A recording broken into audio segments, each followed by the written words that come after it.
Hey everybody, welcome to Get Off My Lawn with our special host Rick Garrett. I am Trent May here at May Financial, and with us, as always, your Moroccan superhero, Mahmoud Bhutan, Sprout Digital. How's it going, guys? Good. Mahmood just getting back from vacation. Good trip. Yeah, it was great. I spent last week catching up on work, and it was just a little messy, but the trip was great.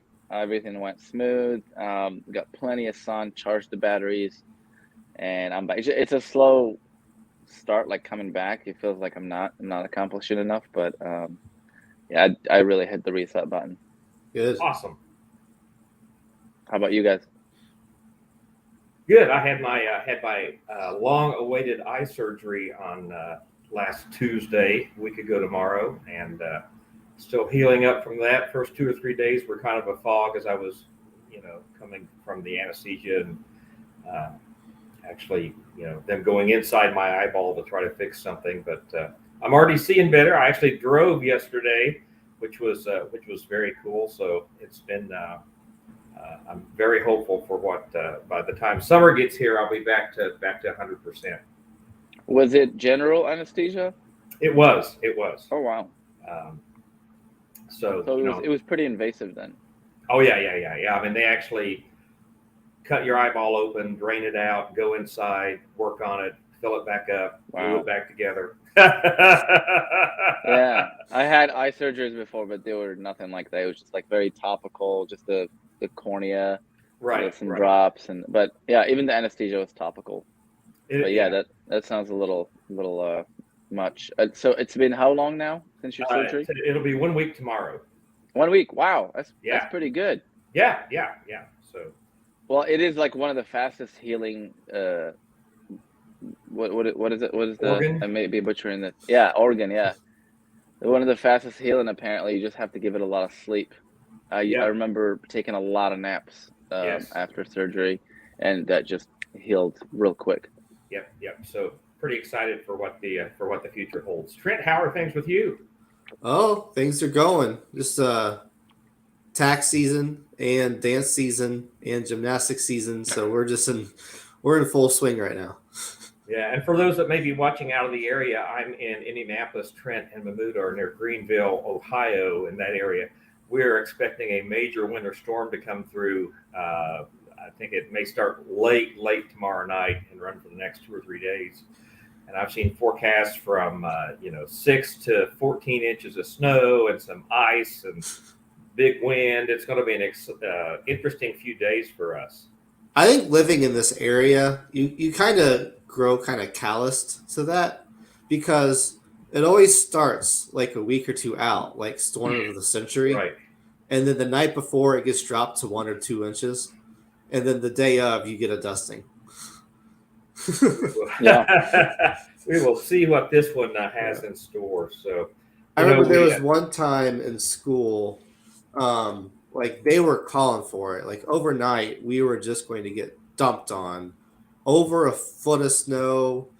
Um, and then I just like stayed up late. I think I even had friends over that night, and like they go home, go to bed well after midnight, and my mom comes in, wakes me up in the morning, like get up for school. I'm like, what? Look out the window, not one drop of snow. Oh my goodness. Oh It my all missed us. Yeah, you assumed and you were disappointed. Yeah. So I know Mahmood was not in country yet. Trent, you're not old enough to remember the blizzard of '78, right? Oh, I've heard about it. Right. It was a pretty amazing experience. So, well, a couple of Yep. weeks ago, we talked about our goals for the year, resolutions, if you want to call them that, or whatever. You guys want to chat a little bit about how that's going? Dude, do we have to? Because I have to start. Well, it was your idea. It was my idea. Yeah, let's face the demon. I started the year with a vacation. Yes, I said it. And I'm not caught up yet. So next, I have not started on my goals for the year. I don't feel like So you essentially started the year by hitting the snooze button. Right, that's exactly right. Yes, I hit it a few times actually. It was a full week, so but it definitely helped. I feel refreshed, and I feel like I could be more productive than I would have if I didn't go on vacation. I don't think I think starting the year with a snooze button is not a bad idea because the holidays are pretty stressful. You got family you're trying to get and see and do all kinds of stuff. So I actually think that's actually a pretty good idea. Thank you, Rick. I needed that.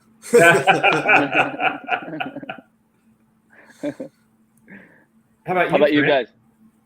guys? Well, I usually, and I think I touched on this before, I usually will spend January kind of looking forward and figuring out what my goals are going to be for the year. I usually don't have that set in place January 1st. And so I guess today is the last day of January, so I need to get on that. I really need to spend some time today looking forward and figuring out what's coming up, what do my goals need to be. I usually have that ironed out by around the 15th or 20th, and then I have my action plan. This year, not so much. So I need to actually put that together so I can figure out what I need to accomplish this year. How about you, Rick? I felt pretty good about it. So for those that have not heard what's going on with me, I accepted a pastor's position last fall.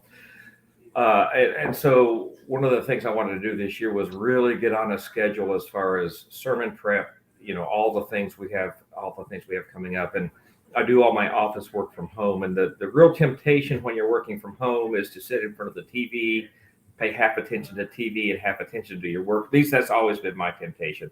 So one of the things I really wanted to do this year was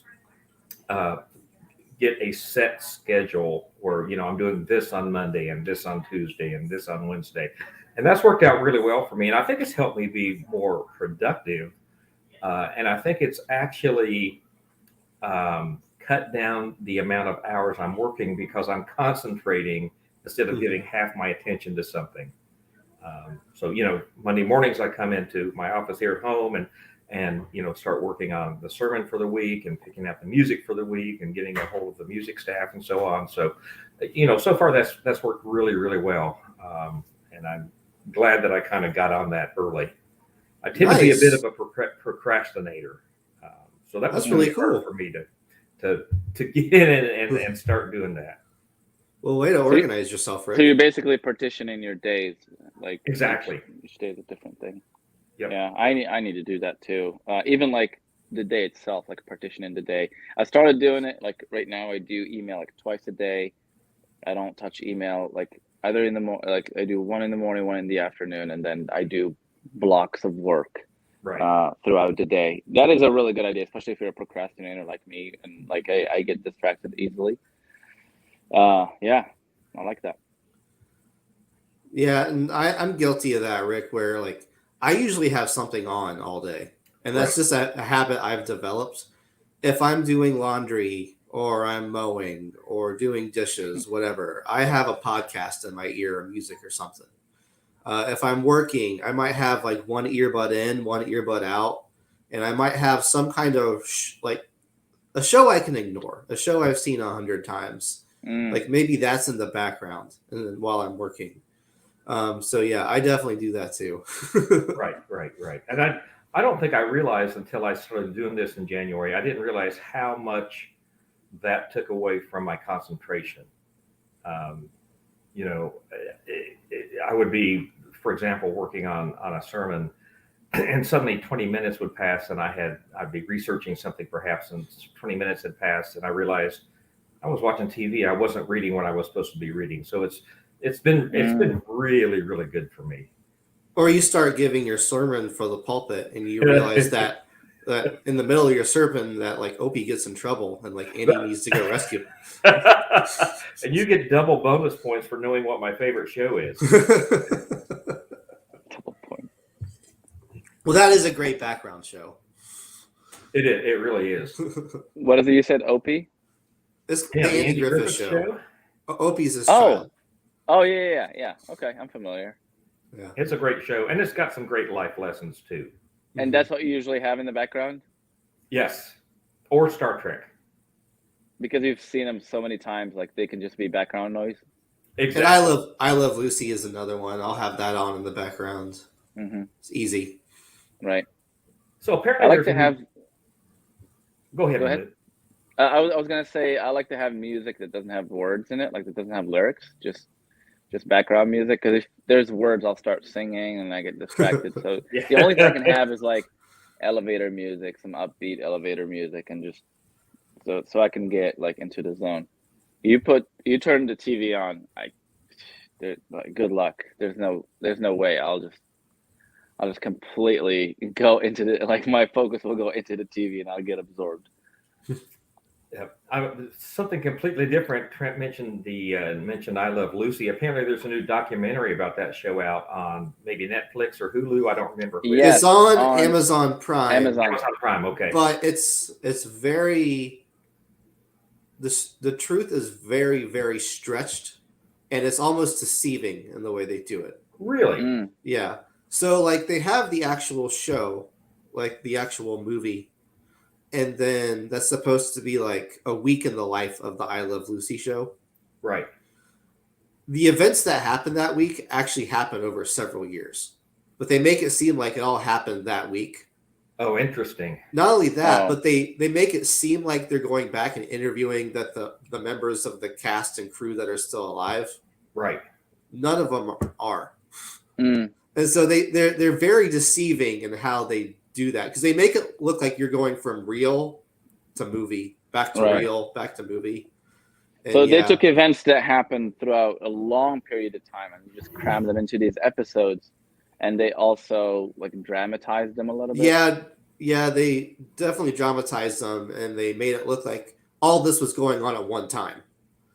Like it made it look like Lucy and Desi were dealing with all of these events that happened over several years in a span of Hmm. 1 week. Yeah, So a little deceiving. yeah, yeah.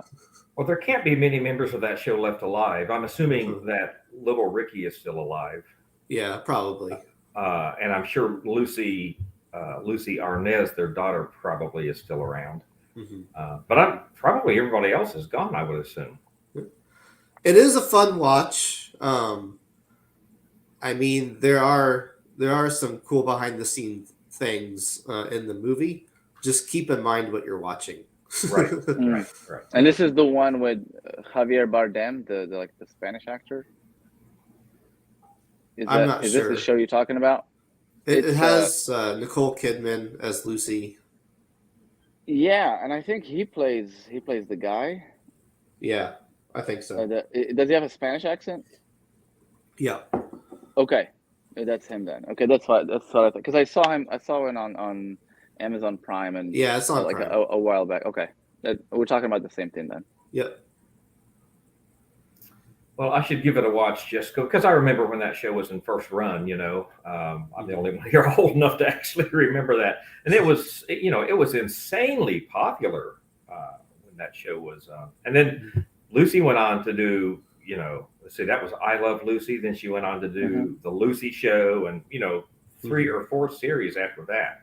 Mm-hmm. It was like one of the first actual like sitcoms. Is that why it blew up? Like it brought the sitcom model.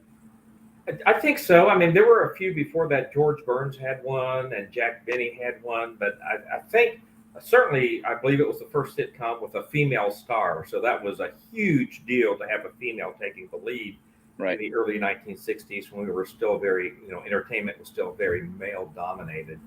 I also think it was one of the first, and correct me if I'm wrong, it was one of the first comedic based shows. Like there were like a lot of entertainment type shows, but I think this one went over the top and just trying to entertain and make people laugh. I think that's what set it apart. Mm. That and just the timing. Lucy's timing, she can't be touched. The way she was particular about everything. The lady that played Ethel, she forced her to eat essentially because she wanted Ethel to look worse than she did when she came on set. Oh my goodness, Mhm. Vivian Vance was the actress. Yes. By the way. So she forced her to change her diet because she didn't want her to look as good as Lucille Ball because she didn't think in real life she would. And then there was the age difference between Fred and Ethel, and they set boundaries too. Like only Lucy could make fun of Fred's accent, not Fred, Ricky's accent. And so all of it was set up very deliberately though for the timing and just the punchlines, and it's a show that's never going to be matched. It's really interesting. I some couple of trivia bits. That was the first show to show a pregnant woman on TV. Mm-hmm. First time they moved the beds together. First time they moved the beds together. That's right. Wait, what does that mean?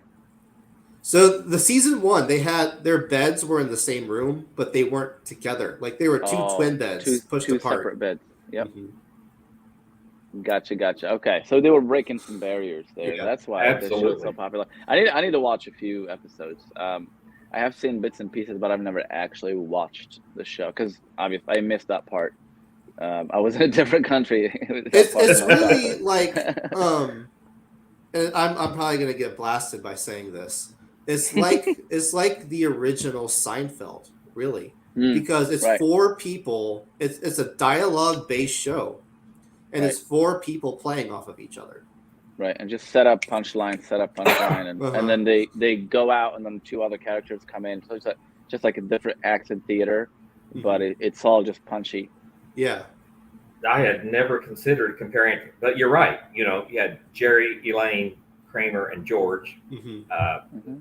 Lucy, you had Lucy, Ricky, Ethel, and Fred, and that was, other characters kind of came in and out. But you're right. 4-character dialogue-based show. Most of the episodes were based on some kind of a misunderstanding of some kind. Right. Yeah, wild. And the episodes go full circle, like every time the episode goes full circle. Oh yeah. Yeah, I think yeah.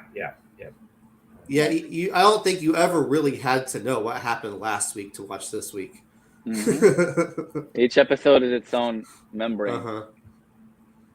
That's cool. Yeah, it was a great show, and it was on, I think, for context, and I think my generation especially forgets this. Back when that was on, you only had like 2 options.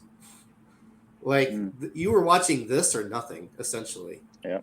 It was great, and you had to watch it when it was on. You didn't DVR anything. If you didn't see an episode when it was on, you just missed it.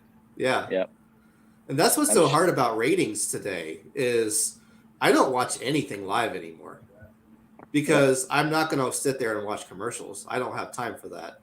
Yeah. And so if I do watch a live event, it's either delayed. I might wait an hour. Like if it's a sporting event, that way I can fast forward through commercials, or I just watch it the next day so I can fast forward through commercials. So, back then you were watching Lucy as it aired live, and they could actually capture accurately how many people were watching. Yep.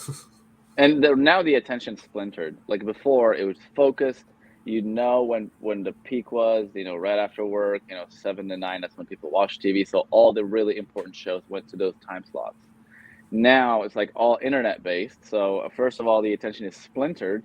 If you want to get your ratings, you have to go to YouTube and Facebook and Instagram, and they each have their own metrics and stuff. Before it was just TV. You're either doing good or you're not doing good, and they push you to a different slot.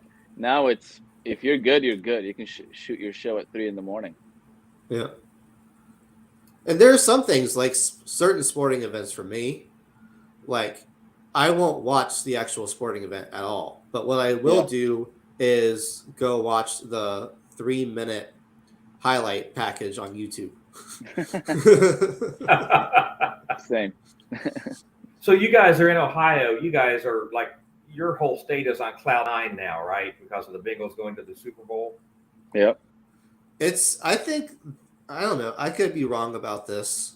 I think that could be, and Anna actually made this point. I think that's a big thing just for sports fans to finally see something new. Right. Yeah. This is the first time ever. Not the first time ever, but When was the last time? It's been a while. It's been Okay. 33 years. I saw that last night. So this is the first time in 33 years. Wow, that's a generation. 2022 minus 33 is. There actually are only two current members on the Bengals team that were even alive the last time they did this. And when they gave that stat last night, that just blew me away. You know, all but two members of the team were not even born when this happened the last time. Crazy stuff. Oh my God! Yeah, I have family members that are like looking at tickets now. they're going to the Super Bowl.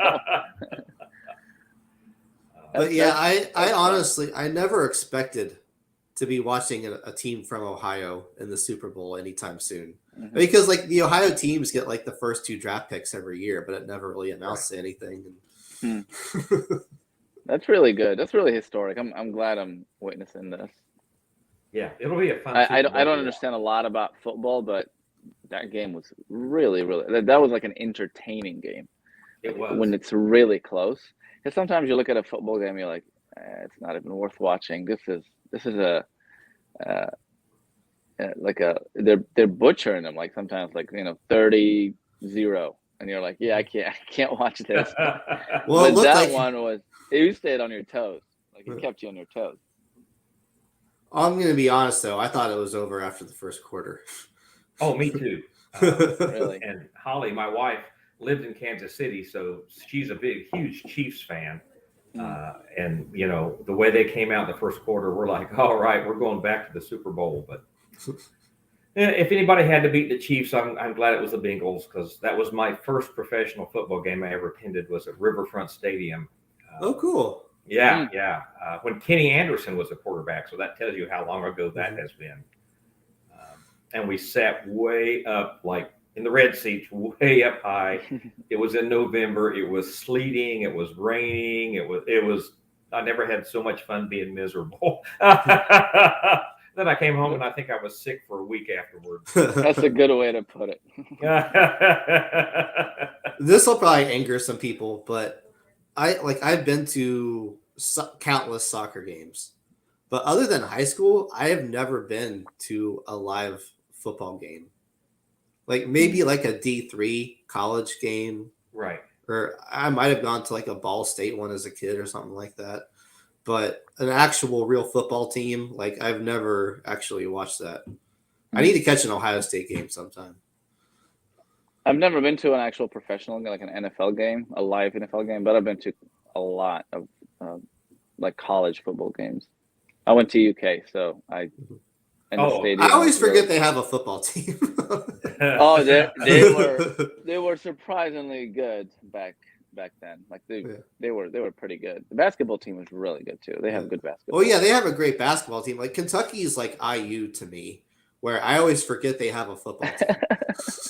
Yeah, it doesn't compare to basketball. That's true. Yeah, they're both March basketball Madness schools for sure. Yeah. It's crazy that you cannot. We were talking about how TV was back in the days when you had to watch everything live, and that applies to sports too.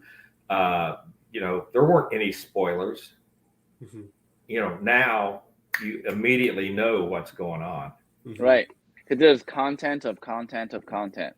Yeah, it gets digested and republished different times. You get an article in your face. You get a YouTube notification. Your apps are notifying you. So yeah, you're right. There's the main news, and there's news of news of news of news.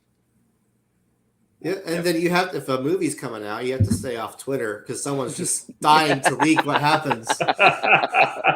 Speaking of people leaking things, I don't know. I only caught various headlines, so maybe you all know more than I do about this.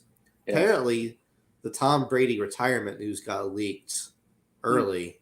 People just couldn't wait to leak that news, and then he came back later and said, "I'm not retired," and then like a couple hours later, he said, "Just kidding, I am retired." Oh, it's his news. He wants to tell his own news. That's right. Don't be telling his news. Anyone care that Tom Brady is retired? No. Don't care one Hey, way or the other. He had a good run. I don't think he has a lot of injuries or none. I mean, he's had a great career. Good for him. Oh my gosh, yes. Yeah. Yeah. Yeah. My wife and I are huge Jeopardy fans, so we've been following. I don't know if you guys watch Jeopardy or not, but we were following Amy Schneider and her amazing 40 game run. And we were just sitting down to watch an episode, and somebody tweeted that she had got beat that night. And I'm like, oh, this is like man. a running champion that just keeps coming back Yeah, and beating everyone. she did 40. She won 40 games in a row, the second highest. So 40 episodes in a row. 40 episodes in a row. Wow. The second highest in the history of the game show. Well over $1 million. Maybe close to $1.5 million. I don't remember off the top of my head, but we're like. And you keep bringing that money back to play it again. Exactly. It's cumulative. So if you win 20,000 the first night, and you win 10,000 the next night, then you're at 30,000. So it just builds and builds and builds. And she was incredible. But I hated that got leaked. I mean, just as we were settling in to watch that episode, I'm like, crap. When you know from the beginning that she's gonna lose, it's not as exciting to watch. Yeah. And it's a bummer too, because you start rooting for her. Yes. She becomes like a hero, and then boom, she gets beat, and you think of all the money she's lost. Yeah, it was amazing. And the guy that beat her was one and done. He beat her, and then he got beat the next night. So that they've had. That's why they say the house always wins. That's right. I see. Yeah. Well, she didn't lose all that. I don't really. No, she didn't lose all the money. I mean, once she made all that money, but so you're not. Oh, so she took that money. You're not gambling it back like. No. It just adds to your win. There's not a pot that you just keep playing and raising. Right. You take that money home every time you win. Exactly. Got it. Well, that's better. That's a better scenario. Yeah, it was awesome. Hey, I was sitting here. We were talking about spoilers and things like that, and I have an idea for next week's episode. Okay. That could be interesting. How about our personal favorite and least favorite social media platforms? Oh, I like that. Yeah, I think that could have. I think we could have some really good discussion about that. I think we should definitely talk about social media platforms. I like that idea, Rick. And if Snowmageddon comes, we can talk about what we did. You know what I'm going to do? I'm going to sit in here and watch it snow. Well, I'm going to hop back on Expedia and see if I can get out of here. I'm going to pretend that my power went out. There you go. So awesome. Oh, thanks for jumping on, guys. That was great. So we'll just plan on next week talking about how about we just each pick three favorite and 3 least favorite. Will that work? Yeah, that works. They might all be the same for me, but that's fine. I think that's perfectly legit. Yes. Awesome. Cool. All right. Thanks for watching, everybody. Have a good week.